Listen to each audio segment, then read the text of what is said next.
الحمد لله والصلاة والسلام على مولانا رسول الله وآله وصحبه.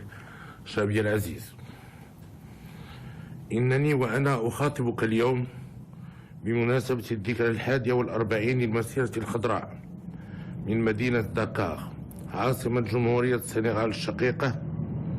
أعرف أنك لن تتفاجأ بهذا القرار، والسنغال كان من بين الدول التي شاركت في هذه الملحمة الوطنية إلى جانب دول إفريقية وعربية أخرى. كما أن هذا البلد العزيز كان دائما في طليعة المدافعين عن الوحدة الترابية للمملكة ومصالحها العليا. بل أكثر من ذلك، فقد أبان قولا وفعلا في عدة مناسبات أنه يعتبر مسألة الصحراء المغربية بمثابة قضيته الوطنية. ولن ينسى المغاربة موقفه التضامني الشجاع أثناء خروج المغرب من منظمة الوحدة الإفريقية سنة 1984، حيث اعتبر الرئيس السابق السيد عبدو ديوف أنه لا يمكن تصور هذه المنظمة بدون المغرب، وهو نفس الموقف الذي عبرت عنه آنذاك العديد من الدول الإفريقية مثل غينيا والغابون والزائر سابقا.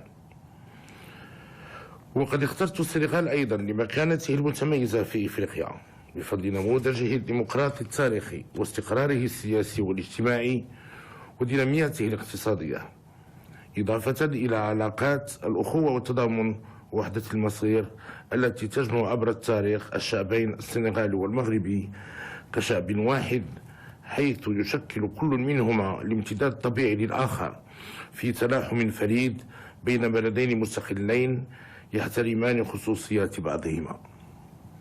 شابي العزيز، إذا كنت قد خاطبتك في مثل هذا اليوم من السنة الماضية من العيون بالصحراء المغربية بخصوص إفريقيا، فإني أخاطبك الآن من قبل إفريقيا حول الصحراء المغربية. فهذا الخطاب من هذه الأرض الطيبة تعبير عن الأهمية الكبرى التي نوليها لقارتنا. إن السياسة الإفريقية للمغرب لن تقتصر فقط على إفريقيا الغربية والوسطى، وإنما سنحرص على أن يكون لها بعد قاري وأن تشمل كل مناطق إفريقيا.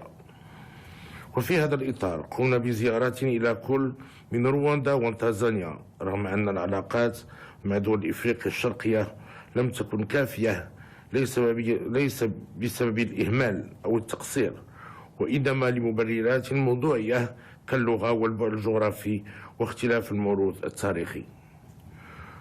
وبإرادة المشتركة مع القيادات القوية لهذه الدول قررنا أن نضفي دينامية جديدة على العلاقات الاقتصادية والسياسية بين بلداننا، لما تمثله هذه المنطقة من وزن سياسي وما تتوفر عليه من طاقات اقتصادية ومؤهلات استراتيجية.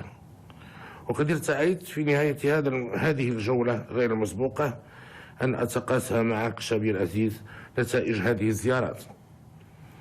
لقد بدأت بوادر الانفتاح على هذا الفضاء الإفريقي الهام بالزيارة التي قام بها للمغرب أخونا فخامة السيد الرئيس بول كاغامي رئيس جمهورية رواندا في شهر يونيو الماضي. كما مكنت زيارتنا لرواندا من ترسيخ هذا التوجه بوضع أسس شراكة واعدة في مختلف المجالات وجعلها محورا أساسيا لتطوير علاقتنا مع هذه المنطقة. أما توجهنا إلى تنزانيا فجاء تقديرا لمكانتها الإقليمية ولثقلها الجغرافي والبشري، وحرصا على التنسيق معها في القضايا الإقليمية والدولية. كما أجريت اتصالا مع السلطات بجمهورية إثيوبيا، وسنبدأ إن شاء الله مرحلة جديدة في علاقاتنا معها. وستكون هذه المحطة الأولى من الجزء الثاني من جولتنا في عدد من دول إفريقيا جنوب الصحراء، وذلك في سياق رجوع المغرب إلى المؤسسة القارية. شابي العزيز، إن عودة المغرب للاتحاد الإفريقي ليست قرارا تكتيكي ولم تكن لحسابة ظرفية، وإنما هو قرار منطقي جاء بعد تفكير عميق. وعندما نخبر بعودتنا فنحن لا نطلب الإذن من أحد لنيل حقنا المشروع، فالمغرب راجع إلى مكانه الطبيعي كيفما كان الحال، ويتوفر على الأغلبية الساحقة لشغل مقعده داخل الأسرة المؤسسية الإفريقية. وإن المغرب الذي لا يتدخل في السياسة الداخلية للدول لا ينهج سياسة التفرقة،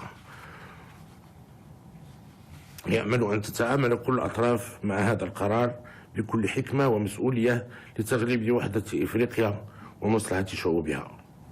فهذا القرار تتويج لسياستنا الإفريقية وللعمل الميداني التضامني الذي يقوم به المغرب مع العديد من دول القارة على مستوى النهوض بالتنمية الاقتصادية والبشرية في سبيل خدمة المواطن الإفريقي، وإضافة إلى التعاون الثنائي مع المجموعات الإقليمية. سيتيح هذا الرجوع لبلادنا للانخراط في استراتيجيات التنمية القطاعية بإفريقيا والمساهمة الفعالة بها وإغنائها بالتجربة المتميزة التي راقمها المغرب في العديد من المجالات. أما على مستوى القضايا والإشكالات الكبرى، فإن عودة المغرب إلى أسرته المؤسسية ستمكنه من إسماع صوت القارة في المحافل الدولية، وستتيح له مواصلة وتعزيز انخراطه من أجل إيجاد حلول موضوعية لها تراعي مصالح الشعوب الإفريقية وخصوصياتها. وفي هذا الصدد فإننا حريصون على مواصلة المساهمة في توطيد الأمن والاستقرار بمختلف المناطق التي تعرف التوتر والحروب، والعمل على حل الخلافات بالطرق السلمية. كما أن هذه العودة ستمكن المغرب من تقوية انخراطه في الجهود القارية لمحاربة التطرف والإرهاب الذي يرهن مستقبل إفريقيا. وإننا ملتزمون بتقاسم تجربتنا المتميزة المشهود بها عالميا مع إخواننا الأفارقة، سواء في مجال التعاون الأمني أو على مستوى محاربة التطرف. وفيما يخص إشكالية الهجرة، فإن بلادنا ستواصل جهودها من أجل معالجة الأسباب الحقيقية لهذه الظاهرة وربطها بالتنمية واعتماد مقاربة إنسانية وتضامنية تحفظ حقوق المهاجرين وتصون كرامتهم. ووعيا منا بأن إفريقيا من بين المناطق الأكثر تضررا من التغيرات المناخية، فقد حرصنا على جعل مؤتمر المناخ الذي ستنطلق أشغاله بمراكش هذا الأسبوع مؤتمرا من أجل إفريقيا. لذا دعونا لعقد قمة إفريقية على هامش هذا المؤتمر بهدف بلورة رؤية موحدة للدفاع عن مطالب قارتنا، وخاصة فيما يتعلق بالتمويل ونقل التكنولوجيا. شعبي العزيز، إن عودة المغرب إلى أسرته المؤسسية القارية لن تغير شيئا من مواقفنا الثابتة بخصوص مغربية الصحراء، بل إنها ستمكننا من الدفاع عن حقوقنا المشروعة وتحسين المغالطات وتصحيح المغالطات التي يروج لها خصوم وحدتنا الترابية، خاصة داخل المنظمة الإفريقية. كما سنعمل على منع مناوراتهم من إقحامهم في قرارات تتنافى مع الأسس التي تعتمدها الأمم المتحدة لحل هذا النزاع الإقليمي المفتعل وتتناقض مع مواقف أغلبية دول القارة. شعبي العزيز، إذا أثبتت سياستنا في إفريقيا والحمد لله نجاحها وبدأت تعطي ثمارها، سواء على مستوى المواقف السياسية بشأن قضية وحدتنا الترابية أو من خلال تعزيز الحضور الاقتصادي للمغرب وتطوير علاقاته مع مختلف دول القارة. فالمغرب اليوم يعد قوة إقليمية وازنة ويحظى بالتقدير والمصداقية ليس فقط لدى قادة دول إفريقيا وإنما أيضا عند شعوبها. وإننا نتطلع أن تكون السياسة المستقبلية للحكومة شاملة ومتكاملة تجاه إفريقيا، وأن تنظر إليها كمجموعة. كما ننتظر من الوزراء أن يعطوا لقارتنا نفس الاهتمام الذي يلونه في مهامهم وتنقلاتهم للدول الغربية. إن المغرب يحتاج لحكومة جادة ومسؤولة، غير أن الحكومة المقبلة لا ينبغي أن تكون مسألة حسابية تتعلق بإرضاء رغبات أحزاب سياسية وتكوين أغلبية عددية، وكأن الأمر يتعلق بتقسيم غنيمة انتخابية. بل الحكومة ببرنامج واضح وأولويات محددة للقضايا الداخلية والخارجية، وعلى رأسها إفريقيا. حكومة قادرة على تجاوز الصعوبات التي خلفتها السنوات الماضية فيما يخص الوفاء بالتزامات المغرب مع شركائه.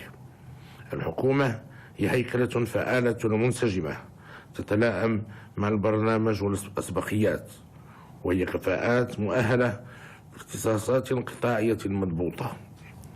وسأحرص على أن يتم تشكيل الحكومة المقبلة طبقا لهذه المعايير ووفق منهجية صارمة، ولن أتسامح مع أي محاولة للخروج عنها. فالمغاربة ينتظرون من الحكومة المقبلة أن تكون في مستوى هذه المرحلة الحاسمة. شعبي العزيز، إننا نؤمن بأن ترسيخ المسار الديمقراطي والتنموي وتعزيز سياستنا الإفريقية يساهمان في تحصيل الوحدة الوطنية والترابية. وأقاليمنا الجنوبية والحمد لله قوية بتعلق أبنائها بمغربيتهم وبالنظام السياسي لوطنهم، وهو ما تعكسه مشاركتهم المكثفة في مختلف الاستحقاقات الانتخابية وانخراطهم بكل حرية ومسؤولية في تدبير شؤونهم المحلية. وهي طموحة بالنموذج التنموي الخاص بها وبالمشاريع التي تم إطلاقها، كما أنها تتوفر على جميع الإمكانات من أمن واستقرار وبنية تحتية تؤهلها للقيم. فتنمية واستقرار أقاليم الجنوبية أمانة تاريخية ومسؤولية وطنية على الجميع التفاني في القيام بها بروح التعاون والتضامن. وإننا سنستحضر بهذه المناسبة بكل ترحم وإكبار روح مبدئ المسيرة الخضراء ولينا المنعم جلالة الملك الحسن الثاني أكرم الله مثواه وأرواح شهداء الوطن الأبرار. كما نشيد بالتجند الدائم لأفراد قواتنا المسلحة الملكية بكل مكوناتها تحت قيادتنا وتفانيها في الدفاع عن وحدة الوطن وسيادته وصيانة أمنه واستقراره. والسلام عليكم ورحمة الله تعالى وبركاته.